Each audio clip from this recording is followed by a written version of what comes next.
আমার বাচ্চারা রূপগঞ্জবাসীর মাধ্যমে লেখাপড়া করবে ইনশাল্লাহ। আজকে থেকে আমরা দায়িত্ব আমি নিচ্ছি, কাঞ্চনবাসী দায়িত্ব নিচ্ছে এই স্কুলকে সুন্দর করে সাজাবে, সুন্দর করে সাজে সুন্দর করে তোমাদের লেখাপড়ার পরিবেশ ইনশাল্লাহ করবে।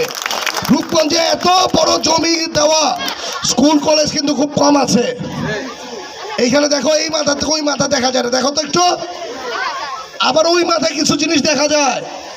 একটা কথা আছে, বাতির নিচে কিন্তু অন্ধকার থাকে, ঠিক আছে না? এখানে তাকালে আবার লাগে যে অনেক বড় একটা বাতি জ্বলতেছে, এই বাতির নিচে এই অন্ধকারটা হয়ে গেছে।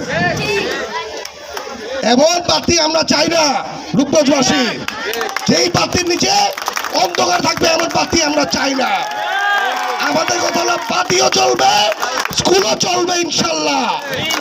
এরকম স্কুল করে দিব, ওই ডান দিকে তাকালে যেমন লাগে, স্কুলকে দেখলে এমন লাগে, এমন জিনিস আমরা ইনশাল্লাহ বানিয়ে ছাড়বো।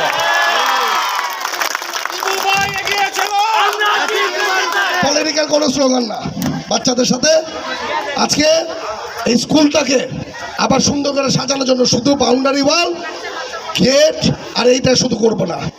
আমি এই স্কুলে আসবো আরেকদিন, এসে তোমাদের যে জায়গার সমস্যাটা আছে, যেমন এইখানে একটা জায়গার খারিজে একটা সমস্যা, আমি খারিজের সমস্যাটা সমাধান করব ইনশাআল্লাহ। তারপরে এই স্কুলকে শুধু একটা পরিত্যক্ত ভবন ভেঙে শুধু একটা ভবন বানাবো না, অডিটোরিয়ামও বানাবো, বিভিন্ন কাজও আমি এই স্কুলে করে দিব ইনশাআল্লাহ। এই স্কুলে আজ থেকে তোমাদের কাছে বলে যায়, এই ডাইসে শুধু এরকম দুজন থাকবে না ইনশাল্লাহ, সামনে এরকম ডাইসে তোমাদের মতো ছেলে মেয়ে, শয়ে ছেলে মেয়ে ইনশাল্লাহ বসবে। স্কুলের প্রধান শিক্ষকরাই অথবা অন্যান্য যেসব টিচারদের যেসব বেতনের যেই সমস্যাগুলি আছে, এইগুলিও চেষ্টা করবো আমি সমাধান করে দিতে। আমি এই স্কুলকে আমার মনের মতো সাজাবো, কি তোমরা সাথে থাকবে না? স্কুলটাকে মনের মতো সাজিয়ে তোমাদের ভবিষ্যৎ ইনশাল্লাহ সুন্দর করে গড়ার চেষ্টা করব। আজকে তোমরা দেখেছো আমাদের দেশটা এক তারেক রহমান সাহেব শিক্ষার পিছনে কত রূপ লেগেছে। ওনার একটি কথা যে শিক্ষাকে সবচেয়ে অগ্রণী ভূমিকা উনি রাখতে চায়। ইনশাল্লাহ ওনার দ্বারাই রূপগঞ্জ, কাঞ্চন, তোমাদের এই স্কুল সবচেয়ে সুন্দর স্কুল ইনশাল্লাহ হবে। যাক, তোমরা রোদের মধ্যে দাঁড়ায় আছো, আমি আর বেশি কথা বলবো না। আমি ধন্যবাদ জানাই এইখানে যারা এত সুন্দর আজকে একটা প্রোগ্রাম অর্গানাইজ করেছে। ইনশাল্লাহ তোমাদের মাঝখানে আবার এসে তোমাদের স্কুলটাকে সুন্দর করে দেখে ইনশাল্লাহ আমি সাজিয়ে দিব।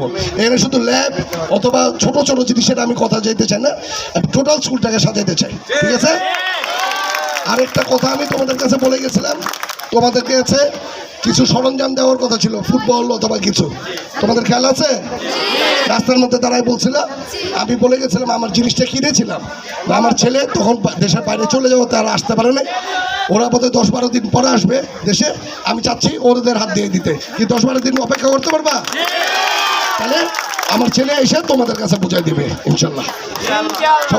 সকলে ভালো থেকো, সুস্থ থেকো।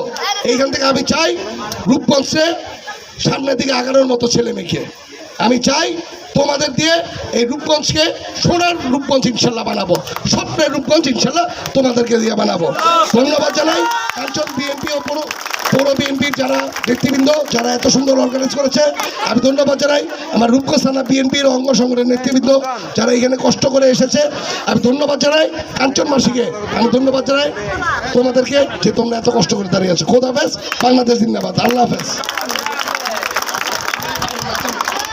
আমি কোনো নাচ দেখবো না।